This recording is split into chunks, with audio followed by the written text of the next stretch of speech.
Welcome back to How To with Natelle Williams. In this video we are going to be fixing the seam on the collar of this old Nike jumper that I've had for about 10 to 15 years now.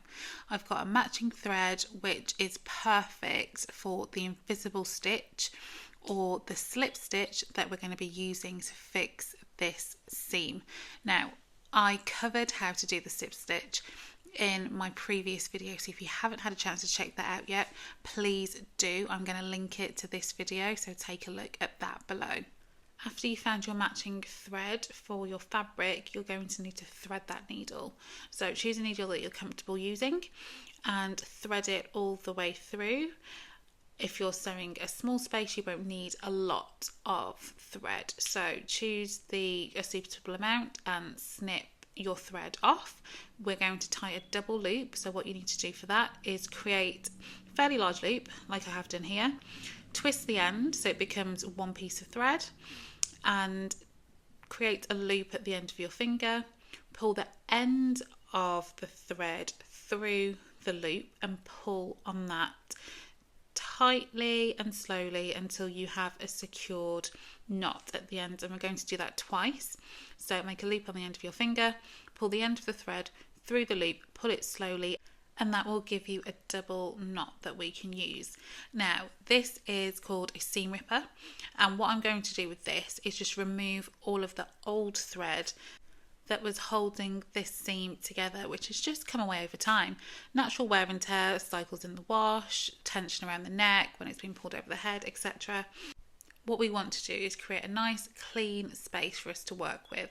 So I'm just snipping away that final thread, and as you can see, there are two sections to that seam. So we're going to start on the first part of the seam, and we're going to use a slip stitch, also known as the invisible stitch, to close it so it is literally invisible from the outside. So we're going to start at the bottom of the seam, insert the needle as close to the edge as possible, and we're going to hide the end of our thread inside the seam because we're able to, and just tuck that in nicely so it cannot be seen. Now we're going to work on opposite sides, so because we're starting on the left hand side, we're going to move over to the right and take a pinch of the fabric, hide the thread inside the stitch and move over to the left from the right and do the same on that side. So what we're going to do now is zoom in so you can see that really closely. Now we've got the slow motion going so you can see what I'm doing step by step. I'm going in on the right, inserting the needle and taking it through about 1/2 centimetre and bringing it back out on the same side, hiding the thread inside that stitch so it's not shown on the outside of the garment but it's hidden right inside that fabric, and then I'm tugging on that stitch to close the two pieces together. I'm going to take the needle over to the opposite side, so the left. You're constantly going from left to right, and I'm going to do the same thing on that side. Again, inserting the needle, going through about 1/2 centimetre, pushing the needle right through and hiding the thread inside the fabric so it can't be seen on the outside, and pulling that thread, so that stitch is connecting the two sides together. And we're just going to keep on going like that, left to right, making sure that thread is encased in the stitches that you do so it's not shown on the outside of the garment. So you can see we're about halfway through on the front of the garment, so we're just going to snip that thread that was at the back there and just sticking out, and we're just making sure to keep the sides equal. That is very important because it won't be straight if you don't align them as best as you can. So if you need to use pins to hold each side together, please do. We are coming to the end of the front piece, so we're just going to make sure that's nice and secure. You can see it's already looking good on the front. We're going to do a couple more stitches just to make sure it's nice and secure at the top. Now, really, I should have changed the thread on that black strip there just to make sure it was nice and invisible, but I've not. I've been naughty. But for the sake of this tutorial, we're going to keep it pushing. So what we need to do after we have secured the end of the seam is tie a knot to make sure those stitches aren't going anywhere. So I'm just tugging on that to make sure it's nice and tight.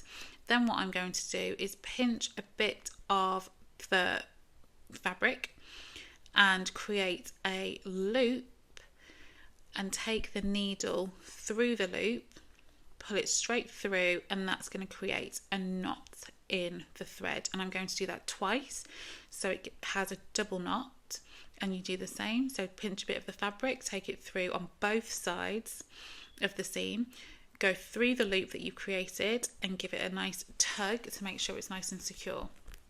So what we can see here is that seam is now closed up at the front, but at the back we can see we still have a space to close, and that's what we're going to move on to. So what I'm going to do is take my needle and bring it through the middle of the seam and pull it right the way through and just secure it at the back. I mean, this is a little bit extra if I'm being honest with you, but it's not going to hurt. It's only going to make that seam stronger. So again, I'm going to do a double knot at the back just to make sure it's nice and secure, and I won't have to do this for another few years. So again, creating a loop, and I'm going to take the needle through the loop, do that twice, and that's nice and secure. We are then able to cut off our thread and start all over again at the bottom of the seam. So we're just going to take the exact same steps that we did at the front. So we're working from side to side, this time start on the right, coming through to the left, making sure that that thread is concealed within the inside of the fabric. And we're just going to keep going. I think we're getting the hang of it now. Hopefully you're getting the hang of it now. If not, you can roll this video back as many times as you need to, but once you've got the hang of it, honestly, this is one of the best stitches that you can learn because it's really, really handy, and it's great for repairs and fixes like this one.